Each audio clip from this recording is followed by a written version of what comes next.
తాను ఆత్మహత్య చేసుకున్నానని వచ్చిన వదంతులను నమ్మొద్దని వైజాగ్ పెందుర్తి వైకాపా మాజీ ఎమ్మెల్యే అదీప్ రాజ్ పేర్కొన్నారు.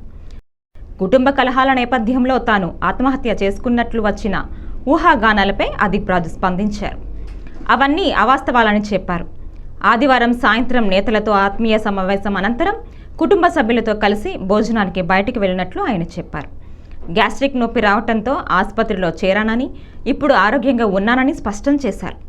ఈ మేరకు ఆయన ఓ వీడియో విడుదల చేశారు. అందరికీ నమస్కారం. నేను మీ అన్నంరెడ్డి అదీప్ రాజ్. అయితే ఈరోజు ఎంత స్పీడ్గా పుకార్లు వాళ్ళంతా కూడా హల్చల్ చేస్తున్నాయో మనందరం కూడా చూస్తున్నాం. నిన్న సాయంత్రం 4 గంటల నుంచి 6 గంటల వరకు కూడా పెందుర్తి నియోజకవర్గ పరిధిలో ఉన్నటువంటి వైఎస్ఆర్ కాంగ్రెస్ పార్టీ ఆత్మీయ సమావేశం ఏర్పాటు చేసుకొని కార్యకర్తలందరితో కూడా బ్రహ్మాండంగా కార్యక్రమం చూసుకొని తదనంతరం కుటుంబంతో కలిసి సరదాగా బయటికి డిన్నర్ కూడా వెళ్ళి రావడం జరిగింది. అయితే కొంచెం అనీజీగా అనిపించి, గ్యాస్ట్రిక్కా లేదంటే ఫుడ్ పాయిజన్ అయిందా అనుకుంటే తెలియదు, కానీ చిన్న అనీజీగా అనిపించి తెల్లవారుజామున సుమారుగా 2:30-3 గంటలకి నేను హాస్పిటల్కి వెళ్ళడం, అప్పుడు 6 గంటలకల్లా నేను డిశ్చార్జ్ అయిపోయి బయటికి రావడం కూడా జరిగింది. ఏమీ లేనటువంటి విషయాన్ని ఇవాళ ఏదేదో జరిగిపోయినటువంటి విధంగా దాన్ని ఎంతో పెద్ద విషయంగా ఇవాళ మీడియాలో కానీ సోషల్ మీడియాలో కానీ ప్రచారం చేస్తున్నారు.